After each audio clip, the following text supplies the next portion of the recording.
یہ ملک اس لیے نہیں بنا تھا کہ تھوڑے سے لوگ 1% لوگ امیر ہو جائیں اور پیسے بنائیں اور قانون کے اوپر چلے جائیں اور باقی لوگ ان کی غلامی کریں. اس لیے نہیں ملک بنا تھا. ملک بنا تھا، ایک بڑا خواب تھا کہ ہم ان پرنسپلز پہ چلیں گے. اور دنیا کی تاریخ شاہد ہے کہ وہ 10 سالوں کے اندر، 10 سال زیادہ دیر نہیں، 10 سالوں کے اندر وہ قوم کھڑی ہو گئی تھی. پہلے 4-5 سال تو مشکل سے، پہلے 4-5 سال تو امہ سروائیو کر رہی تھی بڑی مشکلوں سے. کبھی جنگ احد، پھر جنگ خندق، بڑی مشکلوں سے امہ نے اپنے آپ کو بچایا، قربانیاں دے کے اپنے آپ کو بچایا. اس کے بعد وہ پھر ان کا عروج شروع ہوا. قومیں قربانیاں دے کے بنتی ہیں، قومیں بھیک مانگ کے اور قرضے دے کے اور دوسروں کے سامنے ذلیل ہو کے نہیں قومیں بنتی. قومیں بنتی ہیں جب، جس طرح دنیا کے عظیم لیڈر نے اپنی مثال دی کہ جب جنگ خندق کے اندر مشکل وقت تھا، کھانا پینا نہیں تھا کیونکہ وہ چاروں طرف مکہ کے وہ کفار نے گھیرا ہوا تھا ان کو، تو لوگوں کو کہا پیٹ ایک پتھر باندھو، پیٹ پہ اپنے پیٹ پہ 2 پتھر باندھے ہوئے تھے. لیڈر نے قربانی دے کے اپنی قوم کو کھڑا کیا تھا.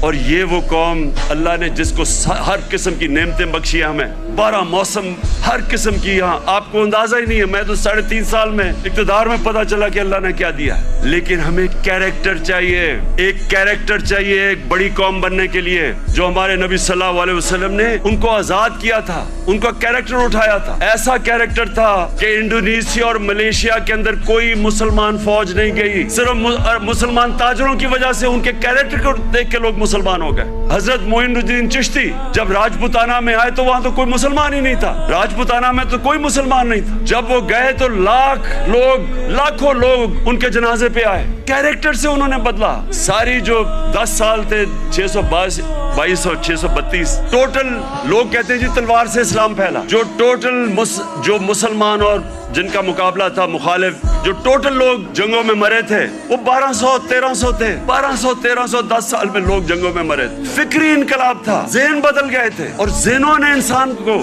بڑا انسان بنایا تھا، آزاد ذہنوں نے. تو آج ہم سب کو آج اپنے ملک کو اٹھانے کے لیے اپنا کیریکٹر غور کرنا چاہیے کہ ہم اپنے آپ کو کیسے بدل سکتے ہیں. نبی کی سیرت پہ چلیں. میں نے رحمت اللہ عالمین اتھارٹی بنائی. مقصد اس کا کیا تھا کہ ہمارے بچوں کو سیرت نبی سے ان کا کیریکٹر مضبوط کریں. یونیورسٹی کالجز کے اندر ڈیبیٹس ہو، سارے ڈسکس کریں. ہمارے انٹلیکٹ، ہماری جو اسکالرز ہیں وہ ڈسکس کریں کہ اللہ نے کیوں ہمیں حکم دیا ہوا ہے کہ نبی کی سنت پہ چلو ہماری بہتری کے لیے، اور وہ کیا انہوں نے قدم کیا کرے، کیسے چینجز کیے. ایک ایسے اتنی دنیا میں اتنے تھوڑے وقت، دنیا کی تاریخ میں اتنے تھوڑے وقت کبھی اتنے گریٹ لوگ نہیں آئے. ہر انسان کوئی نہ کچھ بن گیا. اگر یہ مغرب میں ہوتے آج یہ فینومینا، تو ایک کے اوپر کتابیں لکھی جا رہی ہوتی. حضرت خالد بن ولید پہ کتابیں لکھی جا رہی ہوتی. ان کے اوپر